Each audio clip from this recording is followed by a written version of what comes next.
Okay, we'll start now. A warm welcome to Abode Masters, Hualien Dharma team, and brothers and sisters around the globe to Saturday Hualien Dharma Talk. A very good morning. Let us start the session for today. Let us send our sincere prayers into the 10 directions. May the Sahara land be free from disaster and peace prevails in the world. Let us sing the prayer song with sincere piousness.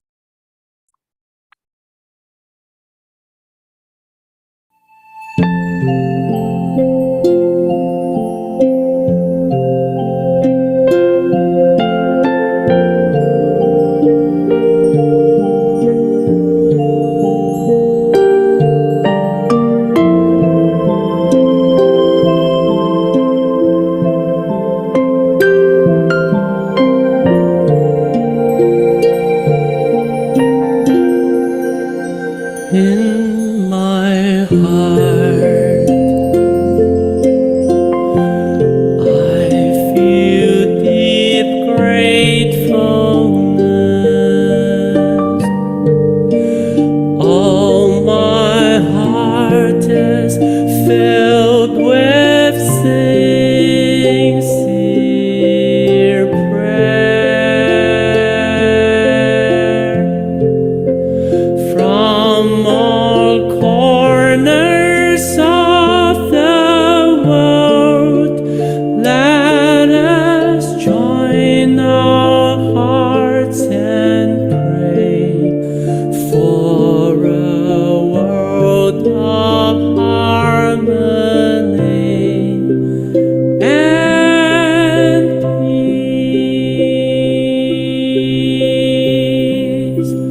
In my heart, I feel deep gratefulness. May all the Buddhas hear my prayer.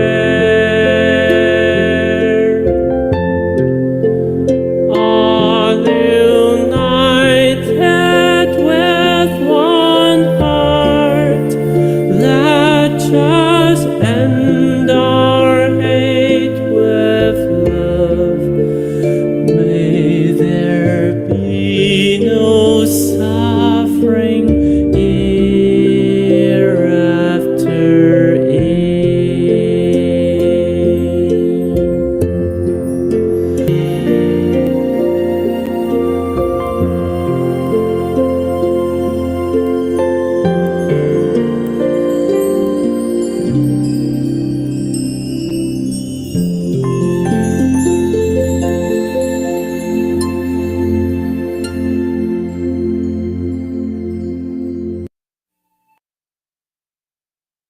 May all minds be purified. May there be peace in the community. May there be no disasters in this world. Together we pray for universal love and blessing. With loving respect, gratitude, and confidence, let us wish every person in our lives a healthy body, an enlightened mind, and a total fulfillment in universal love. Now let us expand this consciousness to include every person in the world, every being in the universe. Let our unified love make this wonderful world even better. Let us all immerse ourselves in the joyful embrace of universal love. Before we hear the wonderful sharing, let us invite Abode Masters to lead us in paying homage to Triple Gems. Let us pay our respect for these teachings and explanations to the Buddha and Master Cheng Yen by making 3 sincere bows. Please rise, palms together. First bow. Second bow. Third bow. And a bow to our beloved Abode Masters who could join us today.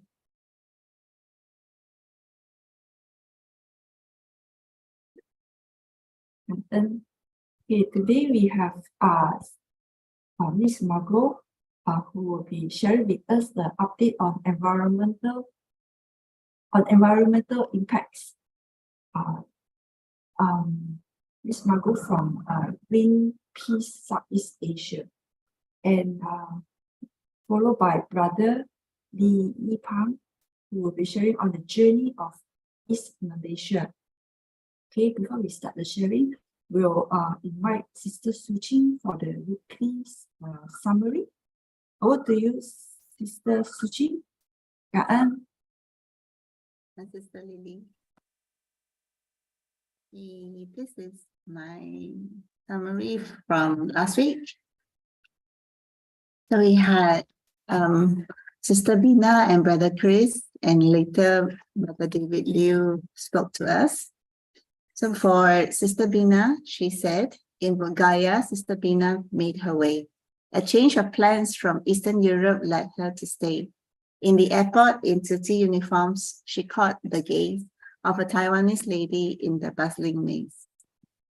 Sorry. In Bulgaria, hotel room cooking was different, she does say, but fellow Malaysians made everything good day by day. Armed with this Jingsi aphorism as her guiding light, the more we do, the more is right.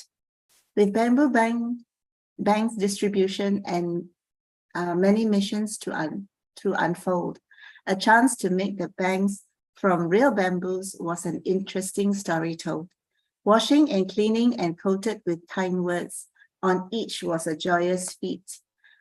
Then ready them for distribution day with their hearts skipping a beat. In Silanjau village, she witnessed a heartwarming sight. 100% of 130 banks returned, a pure delight. Children's laughter with hope anew.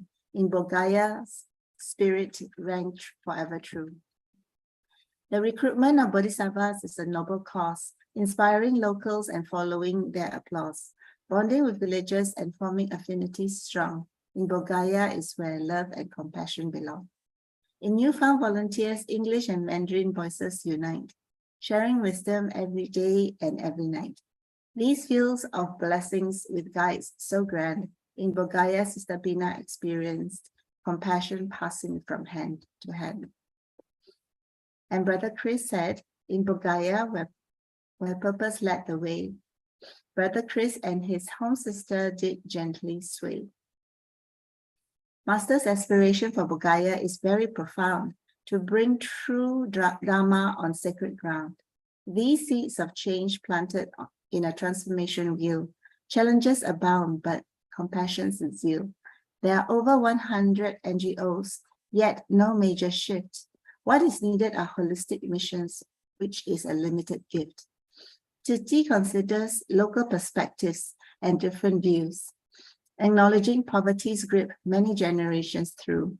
In such challenges and problems, there are opportunities too. There are hopes of awakening, moments that sets hearts anew. At Vulture's Peak, a famous site of yore, serenity was found with peace at its core. Many Buddhist sites were visited in this journey's grace. Whilst helping others, Brother Chris found peace in his inner space. He learned new skills in Bulgaria's light. There are missions aplenty all day and night. Brother Chris and his purpose a tale to unfold. In Bulgaria's heart, he saw compassion's gold. Then Brother David Liu came on. It is the Mid-Autumn Festival in Taiwan space, but in Tzuti's world, it is quite a different pace. Master Cheng Yan's unwavering quest seeks change and improvements on paths to what's truly best. Master said, for the young, adopt a unique approach, spreading with Buddhism with a different coach. Not just prayers, but actions grand. The heart of Buddhism should address every hand. We see prayers arise when sickness looms. This shouldn't be merely deal-making in prayer rooms. True Buddhism requires a change from within. Improvement, growth is where we all begin. In Sadakan, the stateless lives, you see, a pressing issue, but hope there can be. Communities live on Cambodia's pile of garbage is a tragic sight. They see Tzuti's aid as a guiding light. When intentions are pure, many hearts are aligned. Tzuti's mission almost always starts with a school to buy. In the face of challenges, we all stand tall. Change is brought about through action. That is a universal call. And then for listening, I'll stop share right now and I'll pass over to Brother Chin to introduce our next speaker. Over to you, Brother Chin. Thank you, Sister Su Ching. Good morning, brothers and sisters. We have today two sharers, and the first being Margo Prebenda. And as you all know, Margo is not new to us. She has shared with us before. And she's actually at the Regional Research Investigation Coordinator for Greenpeace Southeast Asia. So someone who's really passionate about the world. So where she supports knowledge gathering and strategic research to back Greenpeace environmental campaigns. And before that, before joining Greenpeace, she has been working for UNICEF as the corporate research and due diligence officer in Geneva in Switzerland. I guess it's a bit of a change for you to come from Europe to stay in this equatorial climate and keep you warm over here. Margo has an MBA specializing in international organization management, and thus I can see her passion where she's coming from. And incidentally, I was traveling yesterday, Margo, and I was coming back and was talking to someone at the airport. And she was telling me, I think a couple of days ago, the Earth recorded the highest temperature ever. So I'm not sure how true that is, but that's what it is. But I think the challenge we're also facing is that investors, such as the BlackRock, for example, are really tracking back away from ESG in the evaluation on investment. It's got a number of challenges ahead of us. So here you are, Margo. You got and I believe you got an hour ahead of us to share, and all yours. The platform is all yours.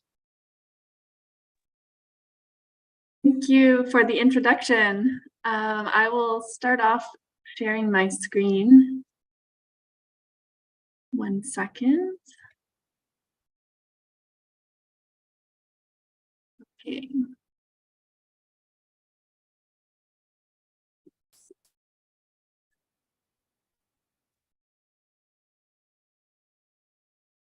All right, can you see clearly? Okay, I'll just get started. So, yes, it's clear? Yes, it's clear. Thanks. Okay, thank you. Okay, so today, as Brother Chin mentioned, I already had the pleasure of speaking with Su Ching back in March of this year. So this time I'm really happy to be back, and I'll be giving some updates on spotlighting a few environmental topics, particularly food systems, haze and air pollution, and plastic. And in particular, looking at Malaysia, since I'm based right now in Malaysia, but I work regionally on these issues as well across Southeast Asia. And I'll be giving a little bit of a review of some of the things that I mentioned last time, in case anyone was there last time I spoke, but also updates since then, and some of the latest developments that are going on right now related to these topics. So like I mentioned, yes, food systems, including industrial animal agriculture, industrial fishing, then air pollution and transboundary haze, and the third topic, the plastic crisis. And of course, solutions. Coming from Greenpeace, we really try to make sure that in addition to sharing with people a lot of the overwhelming and sometimes scary things that are happening right now related to the environment, it's important that everybody knows that we actually do have the solutions for these things. It's a question of political will and all of the important stakeholders taking action to do something and make sure we're actually using the solutions that we have. So I'll start off with the food systems topic and go through some of the big issues with industrial animal agriculture and industrial fishing. I think the first question that's important to answer is why food is so important to the environment. And many people might not realize how significant food is. It's something that food systems in general are responsible for 1/3 of global greenhouse gas emissions from humans. So it's actually really important when we talk about sustainability and addressing climate change. We have to change our food systems and the way we eat. And it's also something that we can do as individuals. Food production is one of the leading causes of biodiversity loss. It's also one of the major sources of pollution. And food systems take up about 30% of the global land surface used for farming. And it also requires 70% of global fresh water. So it's a very resource intensive industry that's why it's so important to help us when we look at climate change. So I want to talk in particular about animal agriculture and industrial animal agriculture, because this is responsible for the destruction of the world's most critical forests, including 80 to 90% of the Amazon, which is destroyed primarily for cattle and soy feedstock for animal agriculture. It's also a significant source of greenhouse gas emissions from methane, transport, land use change, and freshwater, like I mentioned, and also a significant contributor to pollution, including nitrogen and phosphorus pollution in our waterways. And I think this chart, it might look a little bit confusing, but it's really helpful to clarify why animal agriculture is so inefficient. So I really like to show this one, because if you look at the bottom part here, this is kind of outlining all of the land we have on the earth. And about 50% of habitable land is used for agriculture. Then when you look at the parts of land, the land used for agriculture, about 77% of it is used for livestock, for meat and dairy. Only about 23% is used for plant-based crops that are directly for human consumption. But the problem is that the portion, the 77% or almost 80% of land used for livestock is actually only providing us with around 18% of our calories. So it's massively inefficient when you think about it. And this is because, of course, to raise animals, we have to feed them for their entire lives. So it requires growing crops for the entire life of an animal to feed the animal.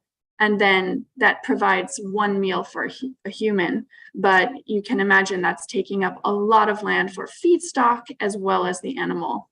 And that's why it's really inefficient. And it's much better if we focus on plant-based crops in terms of land use. We could be saving huge amounts of land and producing the same amount of food if we were eating more plant-based food. And you can see also that in terms of protein supply, most of the world's protein supply still comes from plant-based food, even though most of the land is used for animals, animal agriculture. So yeah, it's important for people to also know that we can get protein from plants, and animals get protein from plants. So it's possible and something that we need to try to do more of in terms of the environment, to protect the environment and to stop climate change. So this is something that scientists have been saying is really necessary. Just one other chart to emphasize this, the huge difference between the impact of animal-based foods to plant-based foods. You can see that around 7 out of 10 of the most emissions-intensive foods are animal-based, particularly beef and dairy. Beef has more than double the emissions of any other food. But also other meats are usually in the top, like lamb and mutton, cheese, shrimp, pork, and poultry are all in the top 10. And this is a more recent update. Just in July 2023, there was a study released that has claimed to be the most comprehensive study to date, looking at vegan diets compared to high meat eating diets. And the findings showed that plant-based diets produce 75% less heat trapping gas, so greenhouse gas emissions, 75% less water pollution, and they use 75% less land compared to high meat diets.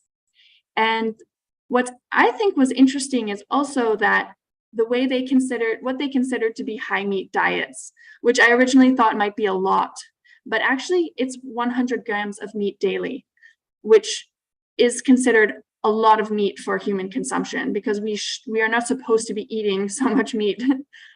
Even for people who believe that it's okay to eat meat, people are eating very high amounts these days. So you can see that the picture I put here, it's about the size of someone's palm, is 100 grams of meat daily, and that's already considered high consumption of meat. So this just shows that how significant it can be to reduce meat and cut out meat from your diet if you're able to. And the next part of this I just want to mention is about industrial fishing. Also because a lot of times, or sometimes, people who are trying to give up meat may think that eating fish is better or healthier. I actually used to do that when I was originally vegetarian and ate fish, and then I've learned a lot more since then. So now I'm fully vegan or plant-based after what I've learned about food systems. But industrial fishing is also extremely harmful for the environment and for humans, and that's because it's endangering species. It has led to 1/3 of fish populations collapsing since 1950. And industrial fishing often results in very large amounts of bycatch, which is when animals or fish are caught accidentally or in the same nets, but it's not the fish species that was intended to be caught, and they often are killed and dumped back into the ocean. So hundreds of thousands of whales, dolphins, porpoises, and sharks are killed each year, often as bycatch, but sometimes also intentionally, which is a problem because many of these species are endangered. And this is also destroying the ecosystem, and you can imagine the food system in the ocean is extremely disrupted by the way we fish. It's also destroying livelihoods and threatening food security, because hundreds of millions of people in coastal communities are reliant on fishing for survival. So industrial fishing is actually depleting the fish stocks and making it more difficult for communities that are really that struggle to survive without this to keep eating. It's also very harmful for workers, and Greenpeace is part of coalitions that are trying to raise awareness about modern slavery on fishing vessels, which is unfortunately still a very common practice. And the other thing that I think is important to highlight is that the ocean is really critical to climate change and our survival. And if we disrupt the ocean too much, if the ocean dies, we can't survive, because it's also critical to the storage and capture of carbon. So having healthy fish populations and healthy ocean is really necessary and important.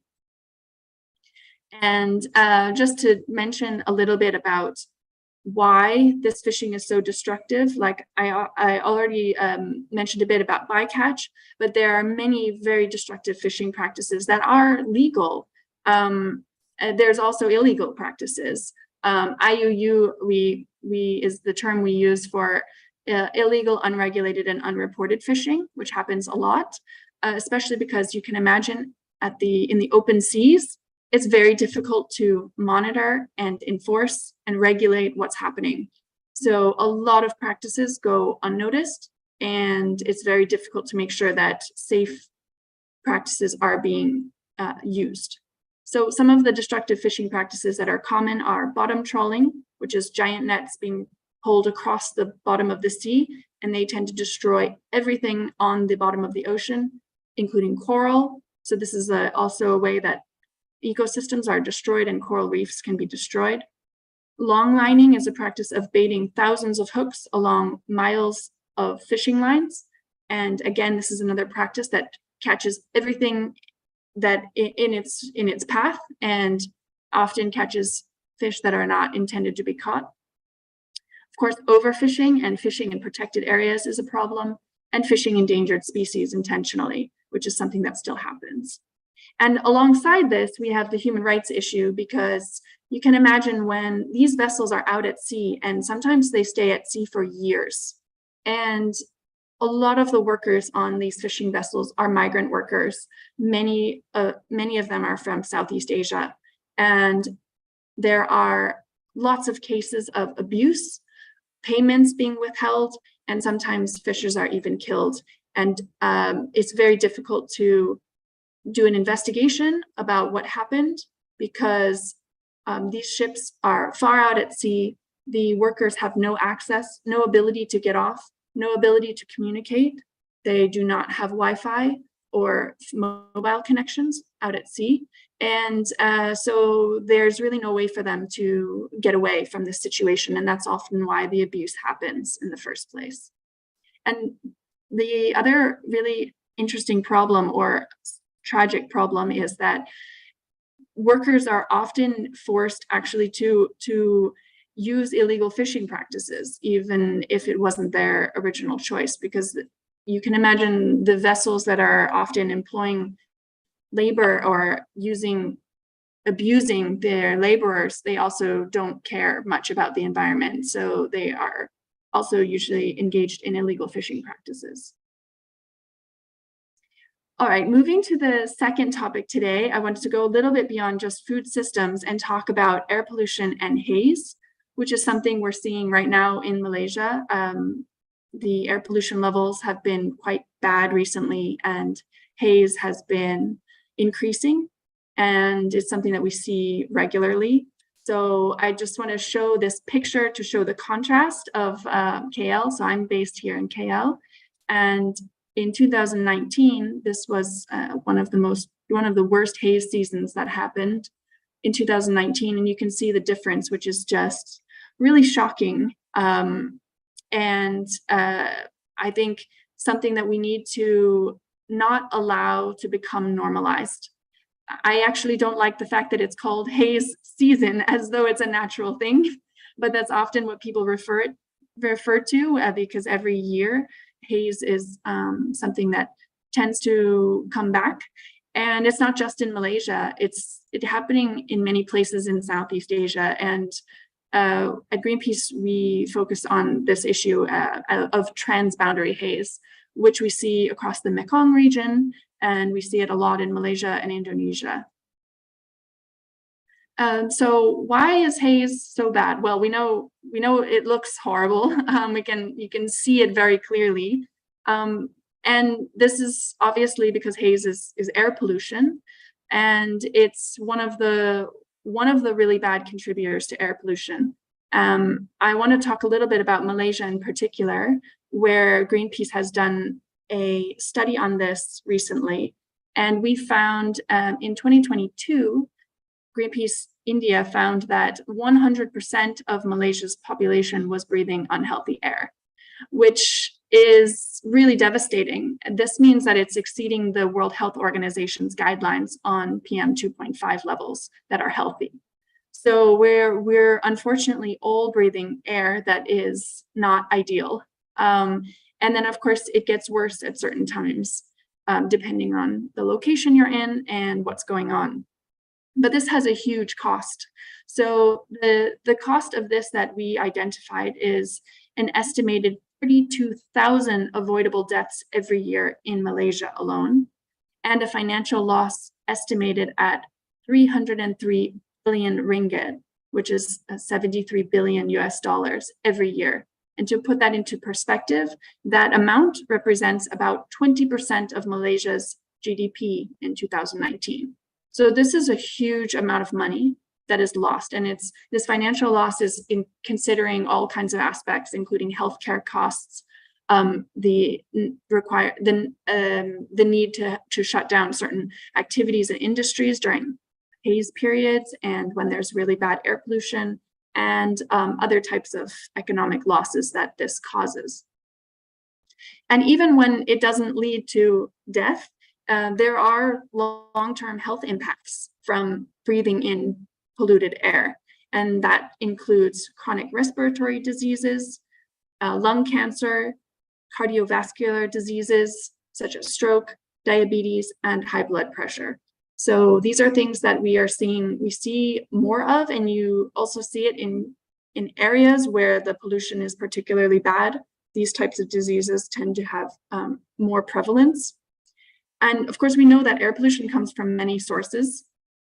It comes from industrial manufacturing, burning of fossil fuels for power generation, vehicles, driving, there's lots of cars, open burning activities.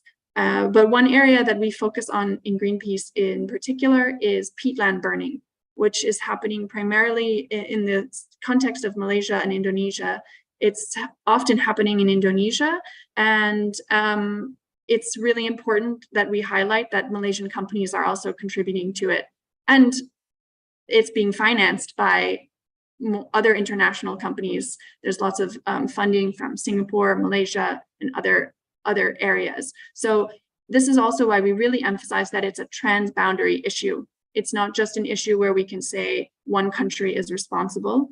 It's globally financed, the industries that are causing this. And it's something that we really are calling on governments to manage their own country's participation in these activities that are causing haze. Because during the heavy haze in 2019, in Malaysia, we found that respiratory illnesses were the second leading cause of death at that time, which is really shocking, actually. And it's hard for people to understand the impact of this because it's very difficult to see the direct link. I mean, many people don't even realize they're breathing in such bad air. So, like I mentioned, one of the areas that we focus on at Greenpeace is the reasons why peatland is being burned. And one of those in particular is for the palm oil industry. It's not only palm oil, it's also pulp and paper and timber that are contributing to burning of forests. But palm oil is a huge part of this. And it's a very prevalent product where we see it in about 50% of all products in supermarkets. In Indonesia and Malaysia are the providers of around 85% of the global supply of palm oil. So that's also why it's one of the main causes in this region of deforestation. And these are really critical forests because, like I mentioned, they are peatlands, which are carbon sinks. They are able to store carbon in the soil even more than being captured by the trees and foliage above the ground. So that's why it's really, really important that we protect these forests because they need to be protected for us to address climate change. And instead, right now, we are still seeing them being destroyed for money, essentially. Companies that have committed to stop deforestation for palm oil, they are still sourcing from deforestation. And Greenpeace, unfortunately, finds this every year. We are monitoring the burning and hotspots all across the region, and we see that it's happening in plantation areas that are sourcing big companies that have committed to not sourcing from deforestation. So unfortunately, it's still happening. There's still a lack of enforcement of the regulations that are there and not strong enough enforcement and not enough transparency in the industry. So that's why this is also contributing to transboundary haze. So I wanted to show quickly what a kind of initiative that Greenpeace is taking right now to raise awareness about this. It's recently we've just published some very short videos called Invisible Cigarettes.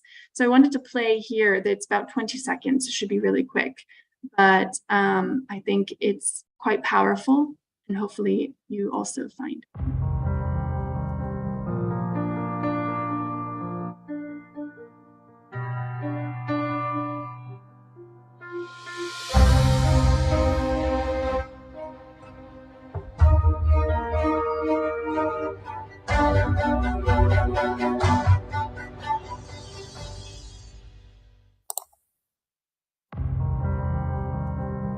So we actually have 3 of them.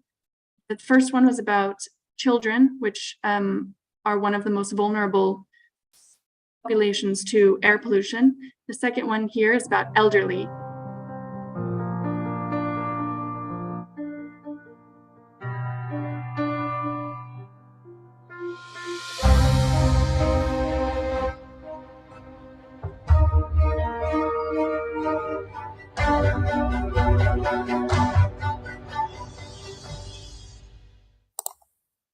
And the final one, sorry, it's replaying.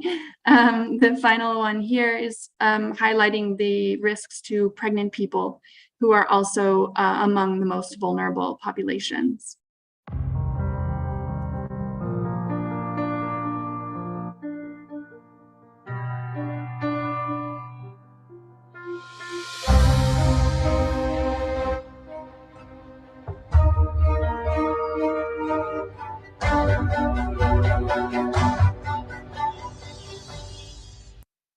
So yeah, I just wanted to share those quickly because I think they're short, but they're quite powerful.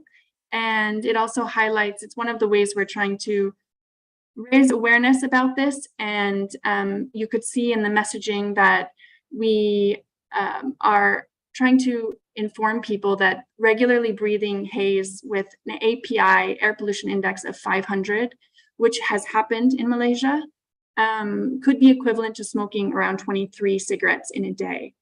And what's also really scary to me is that even less than that, so long-term exposure to an API over 101 is considered unhealthy.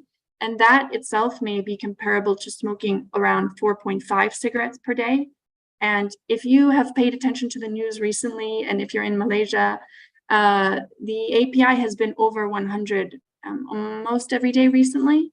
So this is really concerning because it means that we are breathing really unhealthy air, and it's as bad as smoking cigarettes in some cases, which I think we need to realize is something we should be addressing.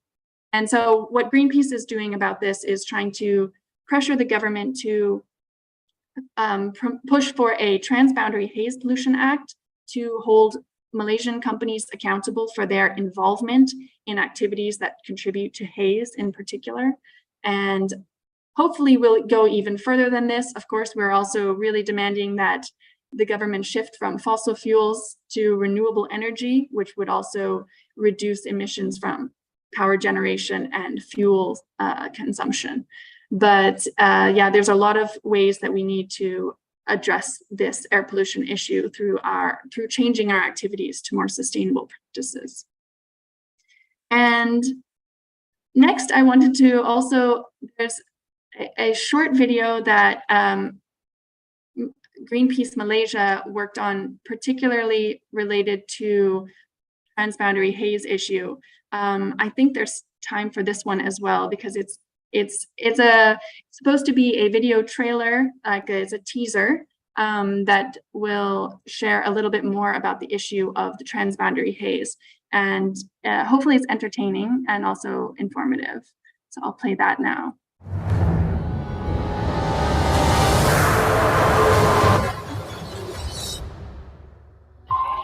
Semua unit, high alert. Dia makin dekat. Gila juga ni. Jadi lihat ambil di kompon. Hanya 20 km dari pusat bandar. Ramai diarahkan tidak meninggalkan rumah, ulangan. Jangan keluar rumah. Oi Bahnul, kalau kita tak bakar hutan dekat Sumatera, matilah kita kena dengan bos. Bila kena stop production, nanti rugi siapa nak tanggung? Peduli apa? Dia bukan masalah syarikat kita. Sampai bila kita nak biar company negara kita bakar hutan Indonesia? Cukup-cukuplah tu menipu. Kita tak nak lagi jelemu. Tak nak jelemu. Tak nak jelemu. Tak nak jelemu.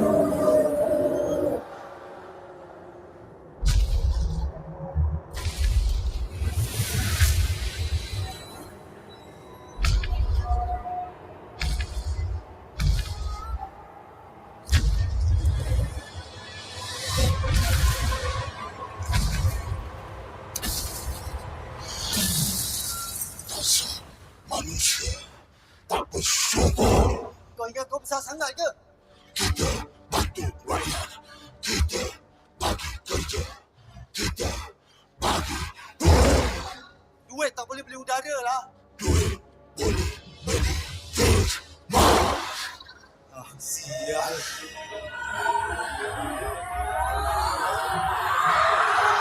Nanti dua, dia dah letup.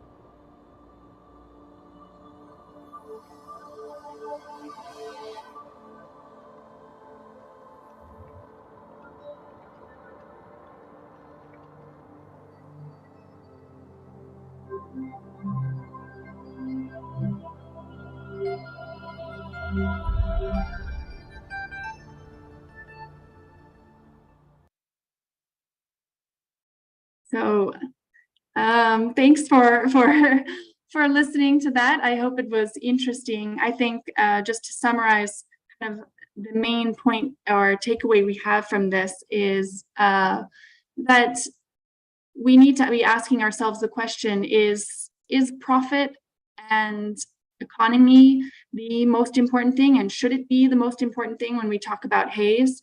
When we talk about sustainability, because we know that it's contributing to serious health problems. And like I mentioned before, it's the economic cost of air pollution is huge. So when we talk about protecting the economy, we need to make sure that it's also protecting our future generations and our own lives for the future. And also, really looking at the true cost of these issues, because we shouldn't just be counting our economic profits when we're considering how much we're paying in terms of healthcare costs and other costs and our lives to the results of air pollution. So that's the purpose of Greenpeace kind of with this campaign. And we have a, sorry, I'm just moving to the next slide. Stuck on this one. I think there was an error. There we go. So we have a petition about this. And of course, if you haven't seen this already, we would encourage anybody to help us by signing this petition, which is demanding that the government enact a Transboundary Haze Pollution Act to address the issue and look into companies that are financing and involved in activities causing burning and deforestation that contributes to haze in particular. So I'll then now jump to the third topic and give some kind of reminder of the issues with our plastic crisis, and also a few updates since the last time I spoke in March. So first, we probably all know in general why plastic is bad and causing a lot of problems, but I just want to give a reminder because there's also a lot of things that people don't necessarily hear about that are contributing to this plastic crisis. The first reason why I say plastic is so bad is because production of plastic is growing out of control and we don't have a way to manage it. So you can see in the chart to the right, it's really growing exponentially, and it's expected that plastic production could double within the next 10 to 15 years and triple by 2050. So with this rate, it's extremely scary to think of how we're going to manage the amount of waste that's coming out of plastic production. The second reason is because over 99% of plastic is made from fossil fuels. So it's also linked to oil and gas. So as we need to transition away from fossil fuels, we need to also transition away from plastic, because this actually also has a carbon footprint. And in 2019 alone, plastic production and incineration was estimated to create greenhouse gas emissions that were equal to 189 coal-fired power plants. So there is actually a huge carbon footprint from plastic production, in addition to the amount of waste it's producing. And the third reason is that microplastics are now in everything. It's in our food, our water, our air, soil, blood. It's in breast milk, the human placenta, the Arctic. We have now seen that babies are, for the first time, being born with microplastics in their bodies. And this is really, really scary, because the health impacts of microplastics are still being studied. We already have indications that's very dangerous, but in the past, there were no children that were already being born with microplastics in their bodies. So this is the first time we're going to be seeing what that means for a child later in their lives when they've been exposed to these chemicals in plastics. And in 2022, there was a study of 8 major bottled water brands in Malaysia that found microplastics in all of them. Bottled water is actually one of the places where people ingest a lot of microplastics. So it's another thing that I always encourage people, in addition to not using plastic water bottles because of the waste that it produces for single-use plastics, you shouldn't use them also because you're ingesting higher amounts of microplastics. So it's really important to be using reusable containers for your drinks, for drinking water. And plastic, like I mentioned, contains really dangerous chemicals. It contains hormone-disrupting chemicals and what are called forever chemicals that enter our bodies through many ways, including inhalation, ingestion, and contact with our skin, and are raising serious health concerns, which we don't even know the full impact of, because it's also very hard to find correlations with health effects later on in life.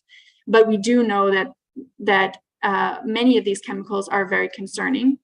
And there was a recent study that found that plastics are made with as many as 13,000 chemicals. 3,200 of them have been identified as chemicals of concern, but many more of those chemicals have actually never been studied, and we don't even know the impact, the health impact, and the toxicity of those chemicals. So this is another reason why I also tell people to be very cautious when eating food in plastic, because even if there are labels saying that it's safe for food, it's likely that there's chemicals there that we haven't studied yet, and we don't know how safe it is. So I'm very skeptical of the safety of eating food and drinks in plastic, especially heating. I will highlight, you should never heat food in plastic, because heating plastic releases more microplastics. And the fifth reason is ecosystem destruction. Of course, you might have seen this one most. We see a lot, but plastic is also killing the ocean. It's ending the lives of millions of animals every year, including endangered species.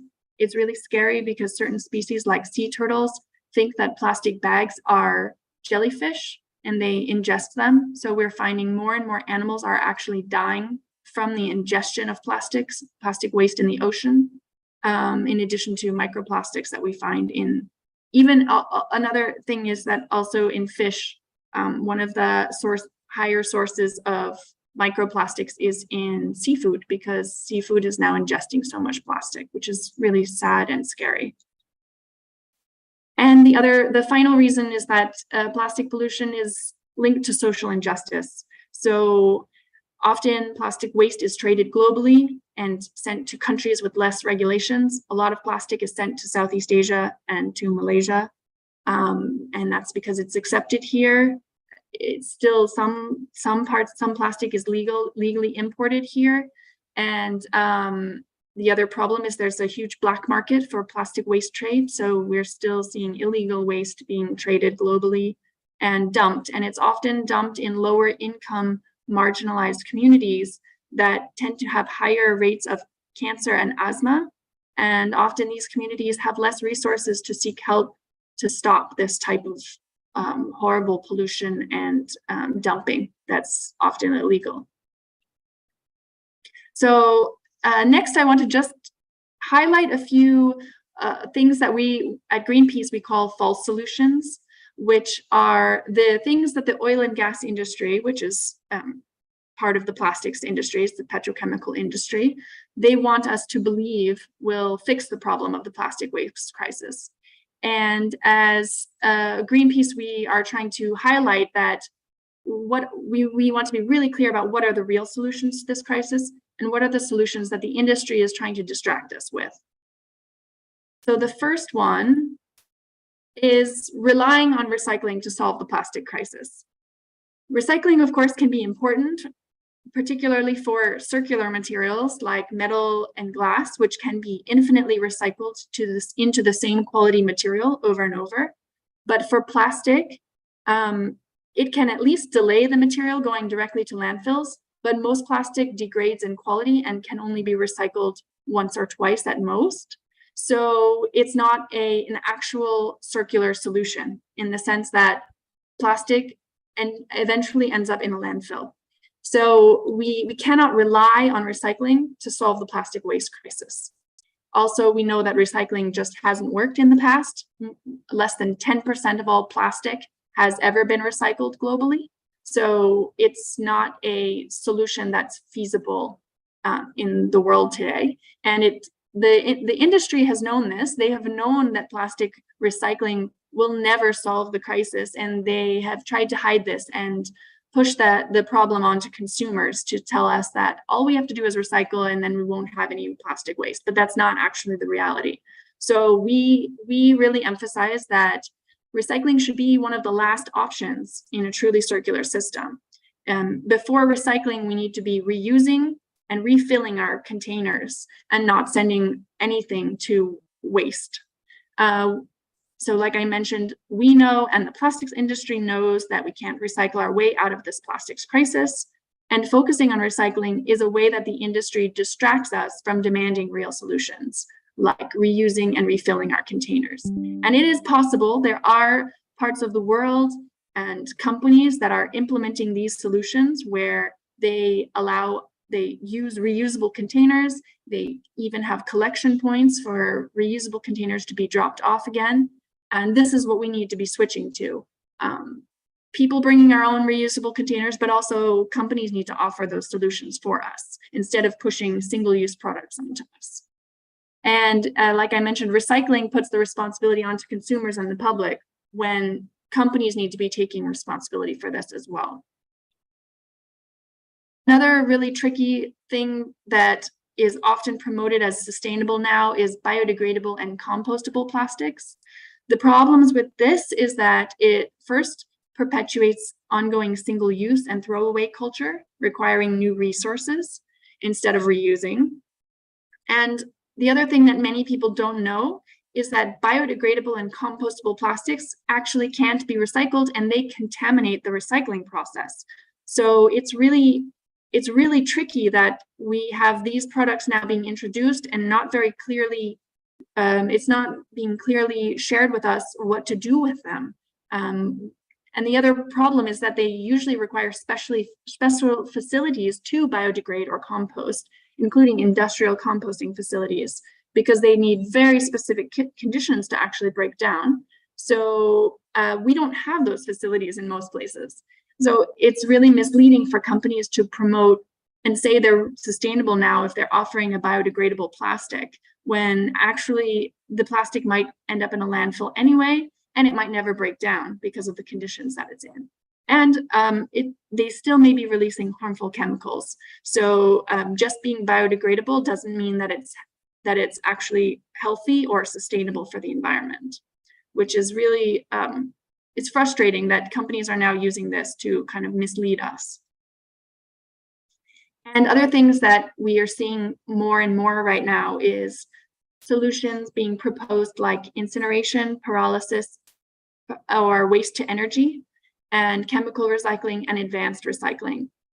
So we really try to make clear that waste to energy should never be considered recycling or circular. It's also not safe. Burning waste creates toxic ash and poisonous gases, and it causes pollution.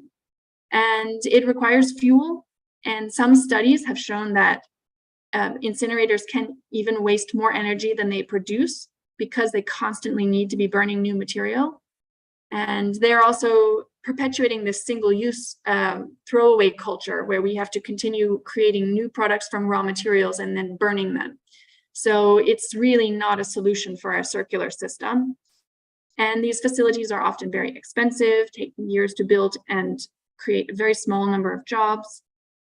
Greenpeace has also looked into facilities for so-called chemical recycling or advanced recycling, where they are intending to break down plastic into raw chemicals again to be reused.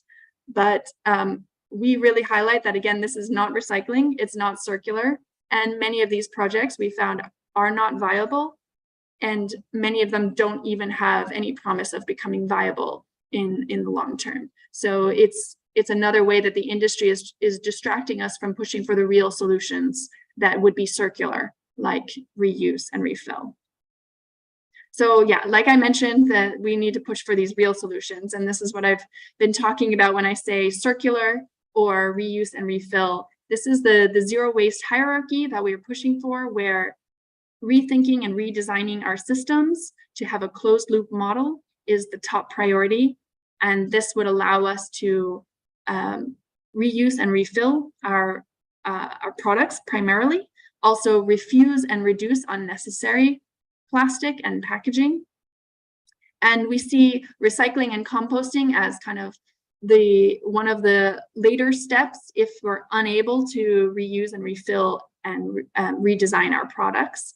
Also, composting is when we need to. Well, of course, composting for food is always really, really good, because that prevents methane from.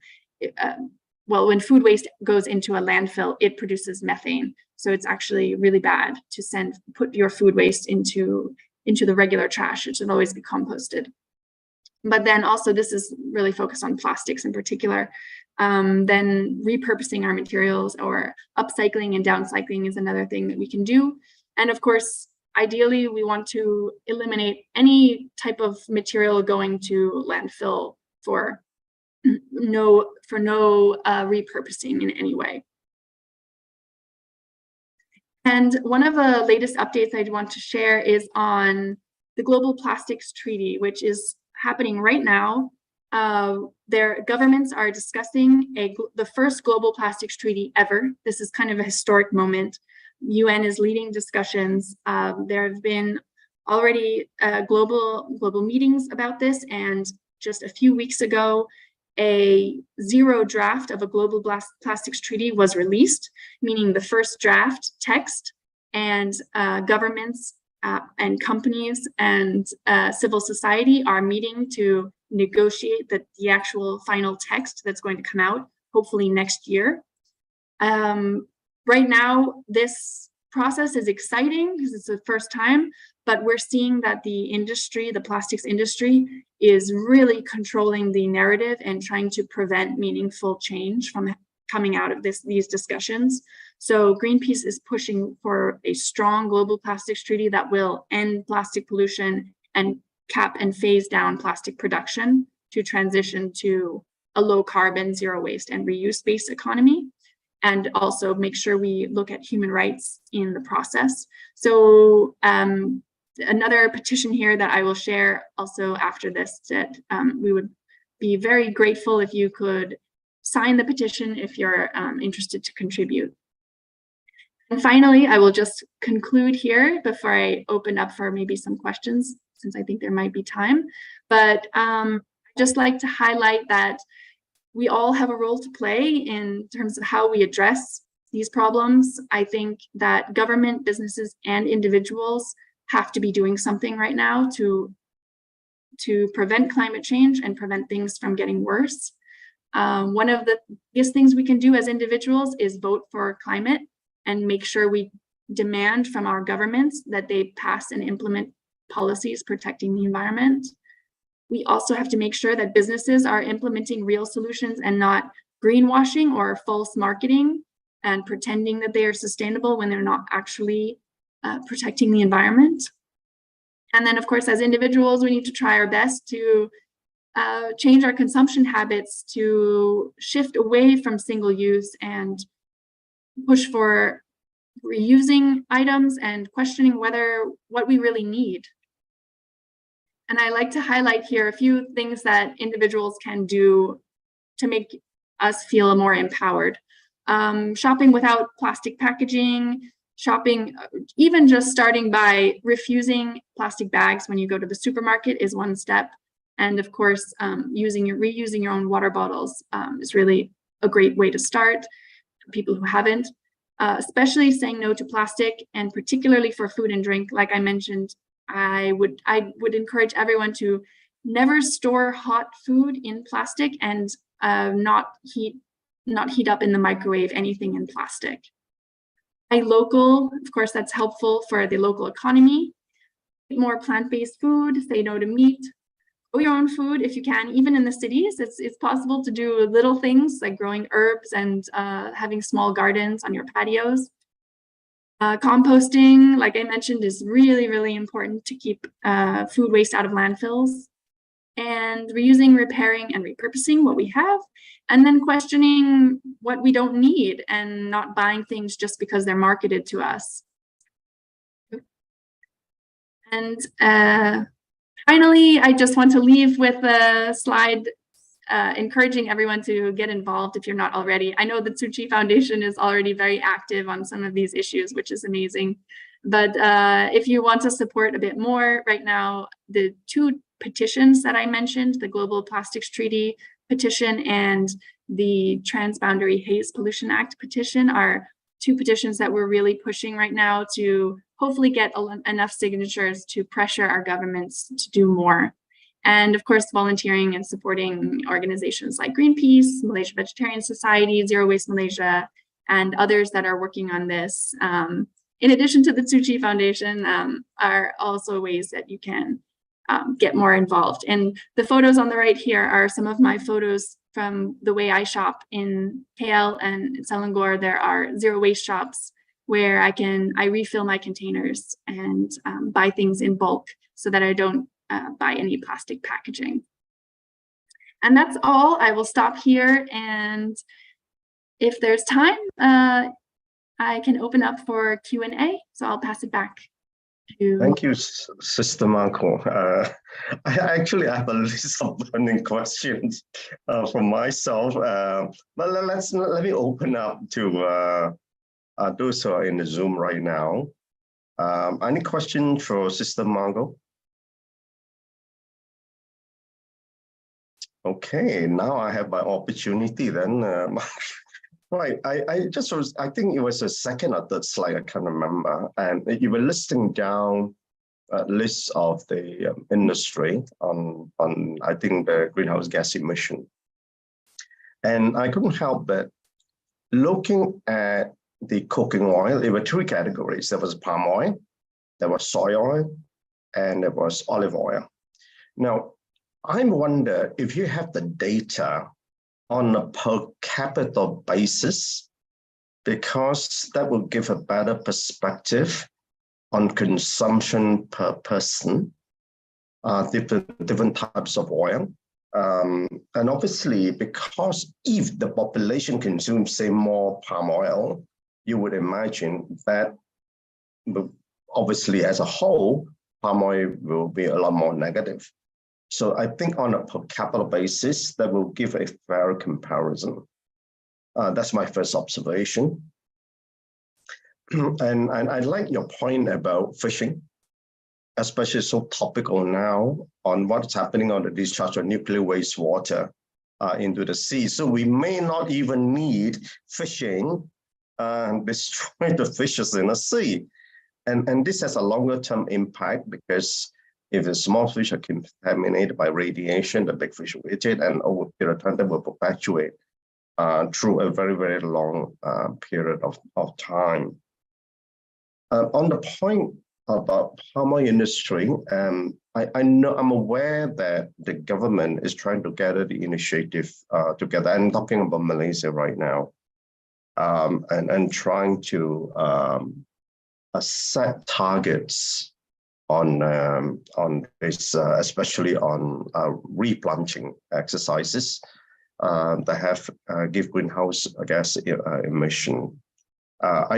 I'm not aware that we do practice a peatland burning in Malaysia. Maybe some remote parts, maybe they do, but I'm not aware. But the interesting point is the central bank, Bank Negara, is getting the financial institutions in the country to have ESG initiative. In other words, banks would discourage, banks were discouraged from financing industry which has great impact or adverse impact on the environment. That's being started already. So we are filtering right through. And so the point, I guess what I'm trying to say is, whilst there's a lot of pressure coming out from the bottom, getting the people to push and doing that, and I think you're doing a great job at that level. I think the government has to drive a lot of this initiative, and because that's got to be institutionalized to get the whole industry to work together. So just for information, even at the corporate sector, there are a lot of people who are looking out for people like you, who is passionate about things and engage with them, so that they, at the corporate sector, they are taking the right movements. I guess what I'm trying to say, I think it's a lot easier to do that for a developing country because we're a lot more adjustable from that point. But you couldn't talk to BlackRock. I don't think they'll listen to you very much. They already made an announcement, I think it was last month and the month before, that they're tracking back. So to them, the problem is for these big companies in the Wall Street, they look, the prime objective is return to shareholders. And that's it's a very difficult thing to do. Now, in the Malaysian front, there's also another initiative being undertaken that is from Bursa or the stock exchange, imposing ESG requirement for listed companies. There are a lot of disclosure requirements right now. So investors, the point is, investors are going to be made aware as to where they are investing. And like I said, it's a whole institution that we need to drive this thing through. The other point that I like about the point about your recycling, I was quite taken aback when I was looking at lists, what I call the red industries, which environmentally adverse impact on the environment and one of the greatest impact. Apart from coal mining, obviously right on the top, what I was quite shocked was I discovered recycling had great adverse impact on the environment. The reason being, it consumes a lot of energy. So, and the point they say a lot about reuse, it reminds me of the days of my mother. Obviously, I was a very young boy at the time before you were born, before most of you are born on this platform. My mother would take a bottle, would go to the provision shop, and they will pump coconut oil into her glass bottle. And she will go shopping with her own bag. There was no plastic. And I think your point is highly relevant. If we could really drive back the old days. I'm talking about, this is early 60s. There was no disposable packaging at all. And I would love to go back. And for example, I was trying to moisturizer, for example. And I can't, you know what, I can't find here, at least in Malaysia, to buy moisturizing solution just to refill. I use back on my own bottle, but I can't find. So there's a lot of education, and I'm not sure. Maybe I would like to hear your thoughts on this. How you're going to drive that through at the manufacturing level. And one last point for information, as yesterday was announced, the manufacturing industry already have started off this initiative to drive greenhouse gas emission down at a country. This is at a country level. It's a policy announced by the government for the manufacturing sector. So, Margo, your comments on this. It's a long one, I know. Thank you. Yes, you raised some very good points and observations. I think maybe I'll start with the last point about the refilling and how manufacturers can do that. And I think we already are seeing it on a more localized level. So it's another reason why I think buying local is really also one way to help.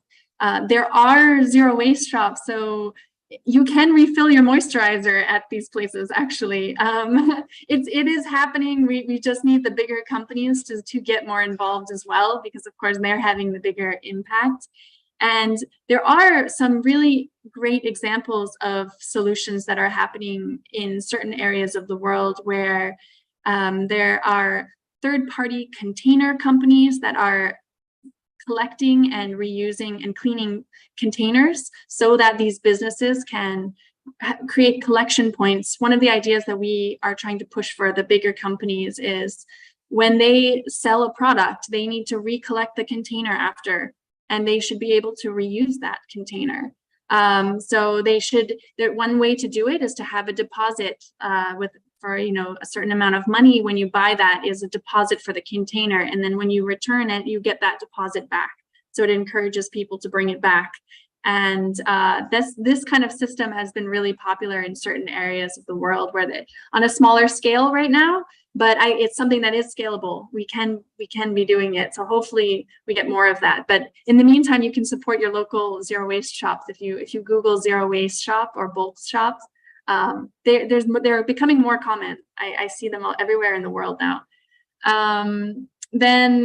So let's see. You also mentioned, I think the first thing you mentioned was about the oil consumption, which I think is a really interesting point, looking at the per capita use. I think that doesn't change the impact, the carbon emissions so the chart that I showed, which I think, maybe I'll just share quickly just to remind.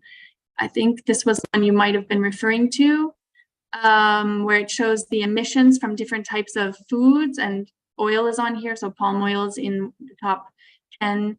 And this is based on the kilograms of CO2 equivalent per kilogram product. So it's based on the amount.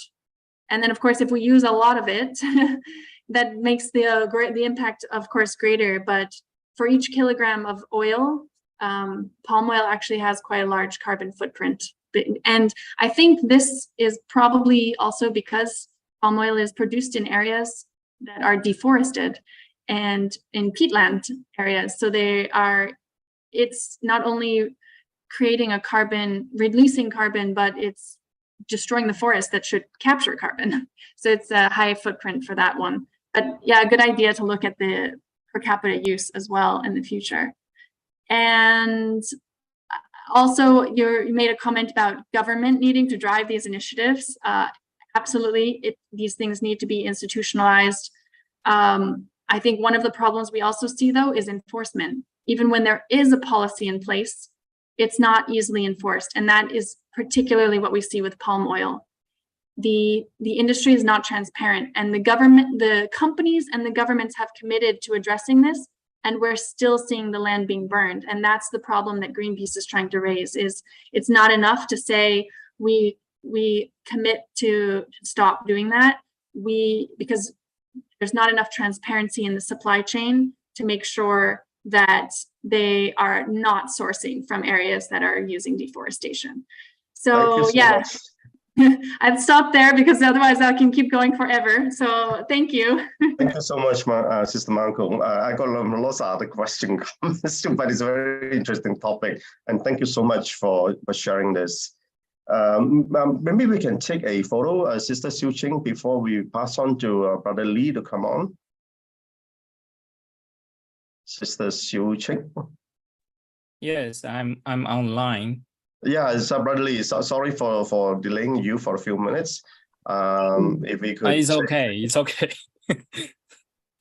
Brother Lee, thanks so much, Margo. Okay, let's take a group picture with all our both sharers on board, Margo and Dr. Lee. And brothers and sisters can switch on the video. We take a quick picture. Sister Epi can help. Or Sister YY. Okay. How? Okay. So it's my time. Yeah. If you give me just after the photo. Oh, okay. I will share my PPT. Okay. Okay, Ken. I think the picture is taken. Ken. Okay, over to you. Okay, Brother Lee. Over to you. And Brother Lee is highly qualified. It's too long for me to read your qualification. He is actually a oral pathologist, and also attached to the Su Ching University. And you are sharing your recent. I understand you led a group of Su Ching to East Malaysia. So you're sharing your journey. And now, without further ado, the platform is yours. Yes. Okay, so I can start my sharing now. Good morning, and now in Taiwan is in the morning. Okay, maybe in other places at 9. Maybe. Thank you for the sister Su Ching, and she invited me when I was in East Malaysia. I introduce again. I'm Dr. Lee Yipeng. I'm from the Su Ching Hospital, Hualien Su Ching Hospital in the east of Taiwan, and I'm also a Su Ching Youth Collegiate Association member before 30 years ago. Okay, and I'm also the TIMA member, the Su Ching International Medical Association from 1999, and I'm also the Su Ching Commissioner and the Su Ching Fest course from 2005. Okay, then now I'm a dentist, so I work in the Hualien Hospital of East Taiwan. So I will start my sharing is the world I've never seen.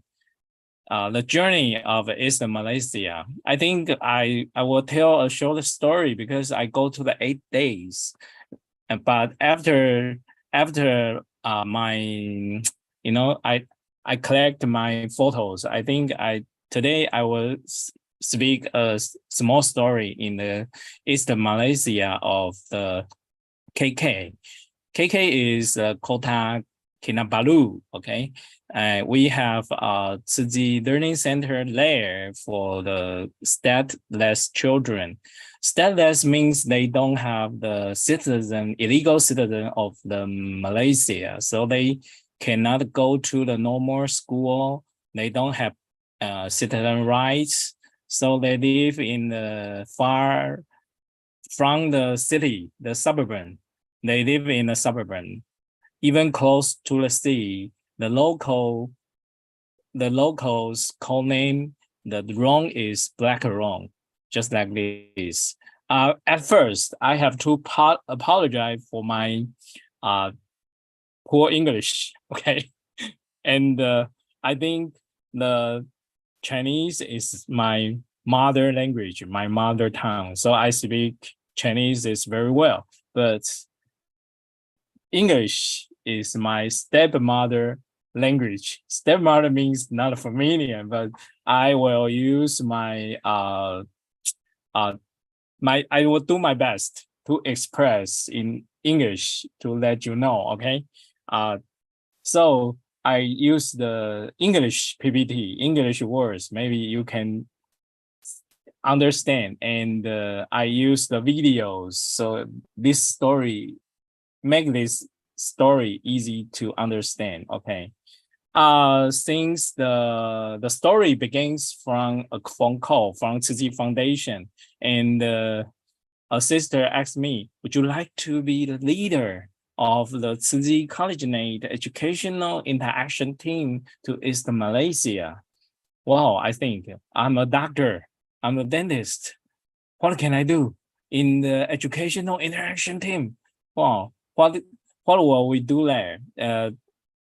She said, we will give lessons of like adequate hygiene lesson, hygiene concept, etc. in City Learning Center for stateless children. I think, oh, maybe meaningful, but at that time, I don't know really what is stateless till I go to the East Malaysia. Okay, I will explain and sharing my experience there. I think it is a new experience for me for a dentist in the Taiwan. Okay,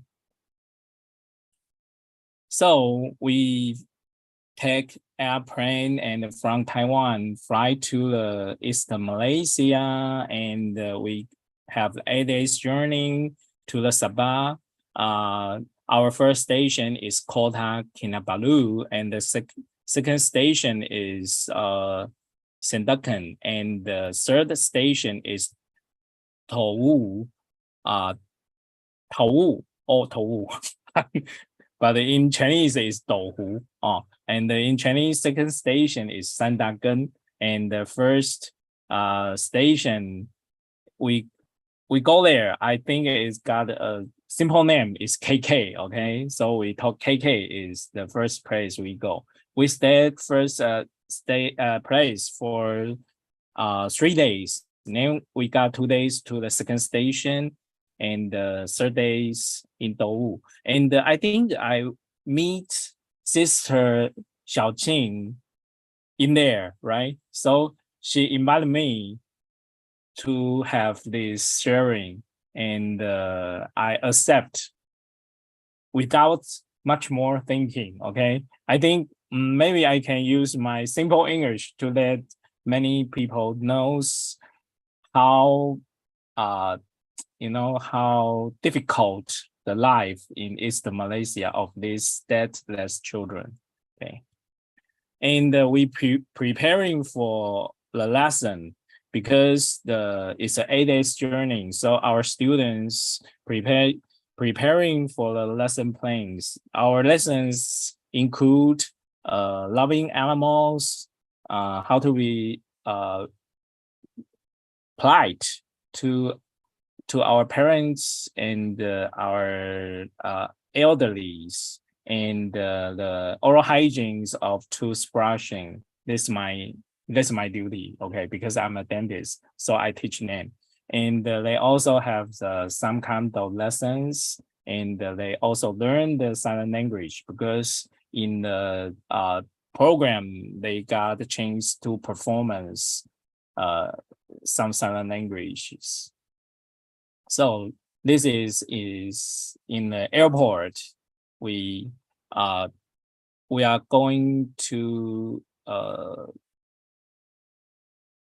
KK, okay, that's Kota Kinabalu, okay, but we meet some problem because we have some luggage is overweight, because we bring some pencils and the notebooks for the children and the brushes, toothbrushes. So the sister and brothers, they deal with the problem very soon. So after that, they resolve the problem, then our luggage can safely in the plane and go to the KK.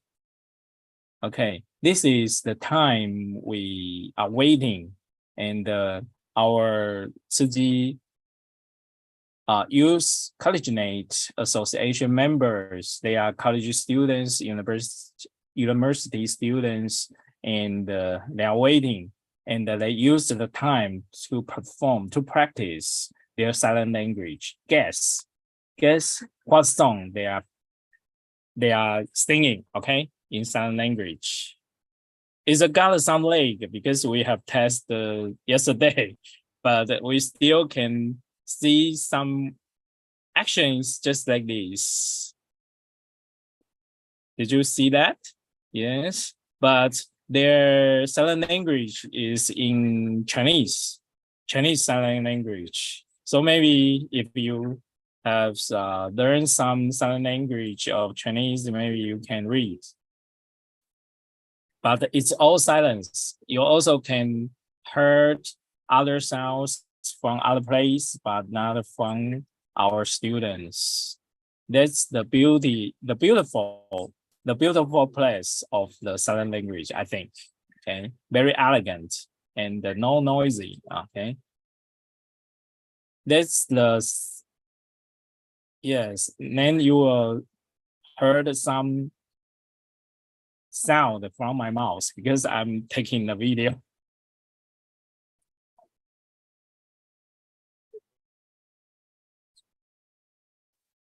You have to very concentrate on it. Then you can hear something. And yesterday, when the sister Su Ching heard the song, she said, "Oh, this is the song." She knows the answer. I think, yeah, it's really the Tzu volunteers. Okay. This is the thing of the Tzu Collegiate Youth Collegiate Association. This the first word is 阳光普照，山河大地。Okay, 发育滋润释放世界 is the sunshine and the rain to the land, just like this. Okay, so they practice. I think it's very interesting. This is the Tzu Learning Center in the KK.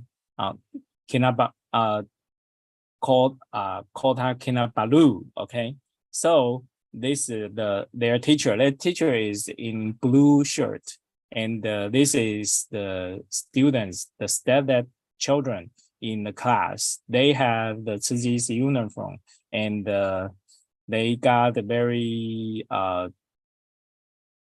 we call the very 庄严嘛, or very beautiful uniform. Okay, so when we go to the learning center, we also show the culture, the humility. We call the culture of Tzu, right?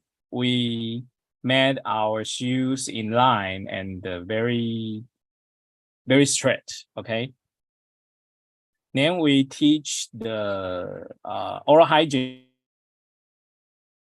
to the students. The lesson is from me. I teach the student, our college students, and our college students teach use the tooth model and the poster to teach the step that to the child. Okay, and our poster is prepared in Malaysia because we thought maybe they don't have the projection. That's right, because they only have one. So in a class, if we want to make it clear, and we made a poster, and after that, we will leave the poster to their teachers.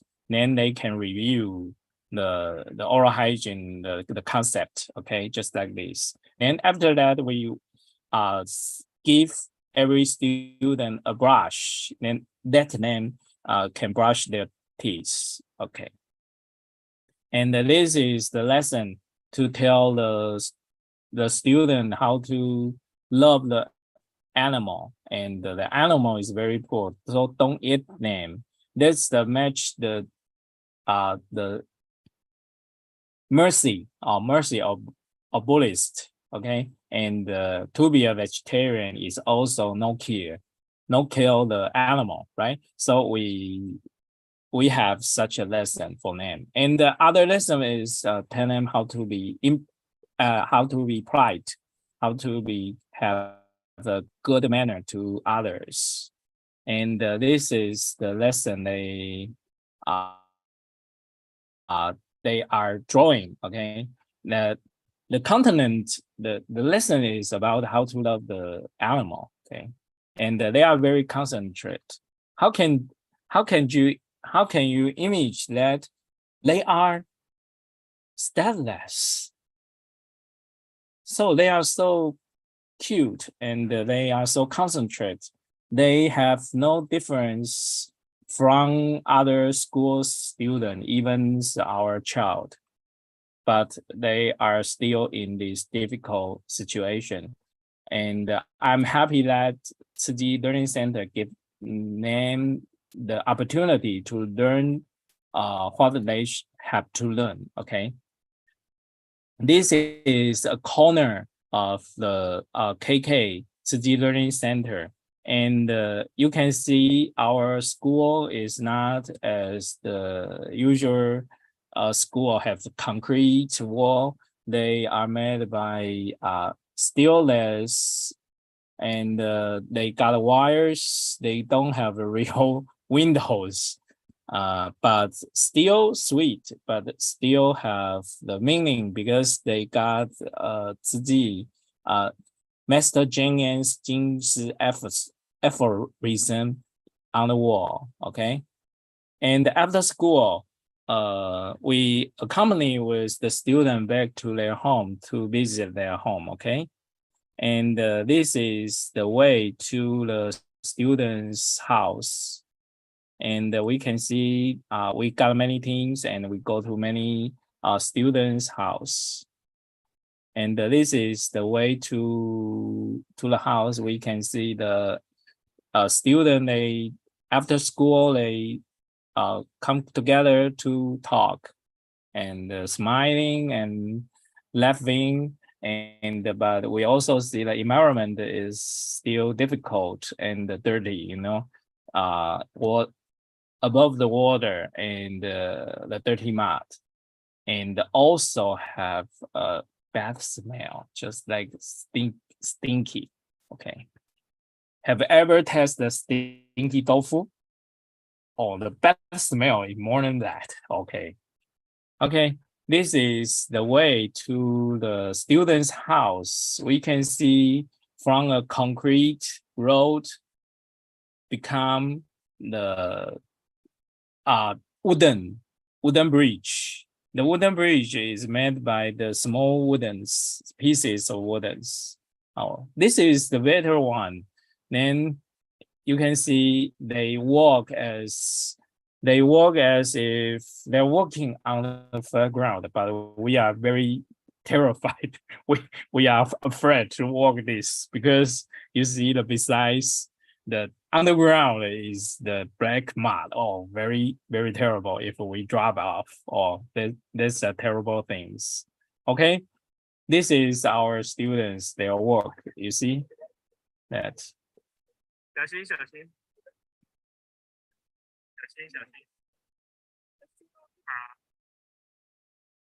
Okay, that's not the dangerous. You can see in the end, at the end, the bridge becomes smaller into pieces, small pieces, but you can see her feet and the cat. Oh, very stable. Okay, they are familiar with the bridge, but look at us. Oh, this upgrading challenge for us, just like Flash, right? And the end of the bridge is the house of the student. I think I will remember the student's name is Furman. They told us. Okay, if you drop off the bridge, you will touch the black stinky mud, and that hard to wash, right? And the smell will still exist for a long time. Well, it's very terrible for us. So we are very, very careful. But you see the student and the cats, they think it's nothing. It's my regular, okay? You see, we walk very slowly, and hand in hand. And at last, the student come back to take us to cross the bridge. We are very grateful. Okay. At last, we arrive at the house and we see the grandmom of the student. The student is not in the house. At that, we know the guiding boy is not the guiding boy is not the student we will visit. He is just the neighbor. Okay. And the student already in the school. Later we will see him. Okay. And we give some present to the grandma and to give our blessings and talk with her. And I got a very serious question. I asked her, the smell is very stinky, and how can you bear it for 30 years? Because she said she lived there for 30 years. Wow. How? And she says, we already get used to the bad smell. So we don't smell any wrong, you see? Yeah, I think get used is the answer. It's the answer. That's right. But how can they bear it for 30 years? Because they are stateless. They are illegal in the east of Malaysia. So they have to avoid police because the police will arrest them. Okay, so they live far from the city. They live close the sea and the mangrove forest. Because like this, the police will not bother them. Okay, because they far from the police, they far from the city, and they will not bother other citizens. Then the citizens will not go to say they are bad or something. They will not have any bad interaction with the legal citizens. They will avoid many problems. So our brother, when our brother sees, oh, your bridge, your road is broken, and we help you to fix the bridges, okay? We give the woodens. So they give the woodens to the grandmom, the people in the village. They don't fix the bridge. They fix what? They fix their house. Because they said if the road is difficult for the police, then they will not bother them much. So you see, this is their life, okay? So they are not refuge because they live there for many years, but they don't have the legal position in this country. They said 3 KK people in the Sabah, 3 people. They got one people is illegal. 3 in 1. Okay, that's very big number. Maybe million or billion. Million people. Okay. So that's her house. That's the student's house. Very simple, and you can see the light goes through from the hole of the roof. Okay, but they still have some electricity, and they got water.